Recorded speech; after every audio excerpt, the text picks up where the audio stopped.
Hey guys, so I want to make another video about something that's been on my mind. Um, so, what the socialists hate about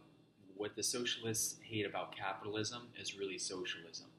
The inequality, the taxes and the regulation and the government spending that the socialists love creates the inequality and the monopolies in the free market that the socialist hates. Um, For example, a few people in our country, a few people on our planet have the right to create currency out of thin air.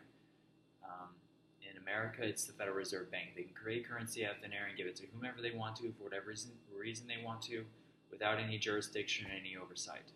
But yet, if you do it, you go to jail. Okay? How else? That's wrong. That's period. That's wrong. How else would that have happened if the government hadn't said, all right, you guys can create currency out of thin air, but you guys can't. You guys can create currency without, you know, it's okay if you do it, but if you guys do it at home, you're going to go to jail. That's wrong. The government picks and chooses who wins and who loses. Um, what a lot a lot of people put capitalism on blast. A lot of people blast capitalism as being evil and wrong. But the truth is, there's really only two types of economists, there's only two types of politicians, there's only really two types of people. There's the socialist, and then there's the non-socialist. The socialist picks and chooses who wins and who loses. The socialist picks and chooses what businesses are going to succeed and what businesses aren't going to succeed. In 2008, the stock market crashed. The media told, um, the big banks were going to go out of business. GM was going to go out of business. Chrysler was going to go out of big business, is what we were told by the media. And so the government says, all right, well, we're going to give billions of dollars to these companies so that they're okay. But yeah, at the same time, there were thousands of other businesses going under that weren't as big as GM and the big banks, yet the government didn't do anything. Okay, there were, thousands and maybe, even millions of people who were losing a lot of investments during the stock market crash, yet the government didn't bail them out. Okay, and by the way, the banks caused the stock market crash, and the government bailed them out. Because the people who own those banks and those businesses own Washington. It's all a game. Remember, if you watch one of my earlier videos, it's Washington's just a game. So that's how it works today. But the point that I want to make is the government picks and chooses who wins and who loses. The government is the cause of the gap between the rich and the poor. Only a handful of people can create currency in this country. Why do you think the gap is so huge?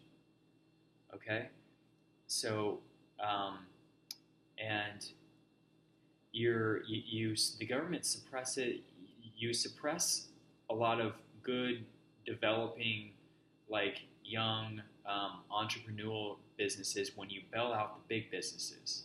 So, for example, let's say that we didn't bail out GM and the big banks and Chrysler, and they crashed. Let's say that happened. Well, it would just be another business's opportunity to step up and take GM's place. It would just be another opportunity for another business to take GM's place. It would just be another opportunity for another business to shine. That's how the market works. It's always shifting. It's always growing. It's always moving, more than our little minds can imagine. So we should just get out of the way and say, I'm not. I don't understand. I'm going to get it. I don't get it, and let it do its thing. Does that mean we don't enforce the laws? No, we still enforce the laws against the people who steal and hurt other people. So there would be some law and things would be safe and equal and right. But the government's not doing that today. Just a few businesses were caught manipulating the price of gold. That's a felony. You go to jail for that. But yet the government just fined them. Oh, it's not that big of a deal.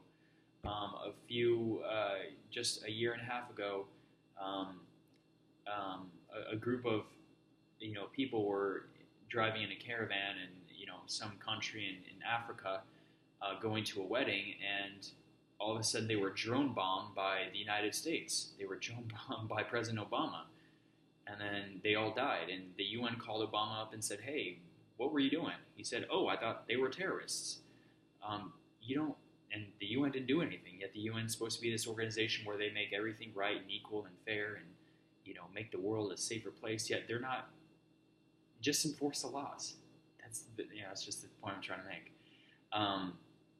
So a lot of young entrepreneurial, strong businesses get suppressed when you bail out the big businesses, and it's not necessarily a bad thing that these big businesses go down. And why are these businesses going down in the first place? That's an answer I haven't really uncovered yet from the people I've spoken to, but a lot of these businesses go out of business because they have bad business practices, but it's also because they have a bad business plan, but it's also because people aren't buying their products. They'd rather buy other things. Instead of buying a GM car, that people would rather, go on vacation, or they'd rather save their money, or they buy a new pair of shoes, or whatever. And one's not more right than the other. One's not better or more right than the other. If the people would rather save their money than buy a GM car, then that's what's right. Whatever the people want is right. And for the government to step in and say, well, we're going to bail GM out if you aren't going to pay them, if you aren't going to buy their products, it's wrong. It's wrong, and it manipulates the market, which is why the gap between the rich and the poor is so huge to begin with. So we need to look at the market just as it is. We need not one business is more important than the other. Not one business is more valuable than the other. If business A brings in $4 billion worth of revenue each year, and business B brings in only $40,000 worth of revenue each year, business A isn't more valuable than business B. Meaning, if business A goes out of business, the government's not going to step in and save their life. Neither would they for business B. It's just their time to go.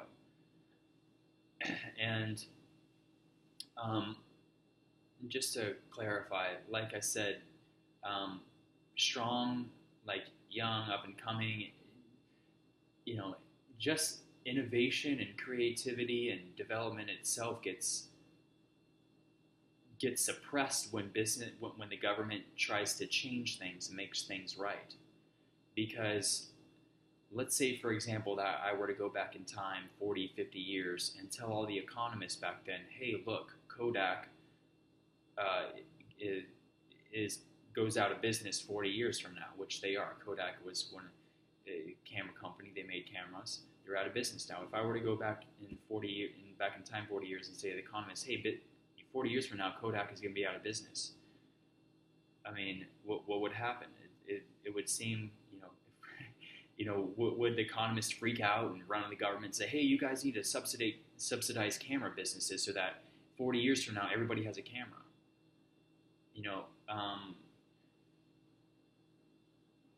People have cameras today. Cell phone companies have learned to develop cameras in their cell phones, making a better product than what Kodak had to offer, thus putting Kodak out. We just didn't have a need for Kodak anymore. Our economy, our country, our society developed and grew. We just outgrew Kodak. We didn't need them anymore. Basically, that's a way of putting it. So, socialism kills. No, socialism suppresses innovation, creativity, and development. And it's the entrepreneurial spirit that's going to develop and develop our country and our planet and make a better society, a more prosperous society for everybody. So we need to back off the people and let them do their thing. Um, so just to close once again, what the socialist hates about capitalism is really socialism. The inequality, the taxes and the regulations and the government spending that the socialists love creates the inequality and the monopolies in the free market that the socialist hates. So, all right, that's that. All right.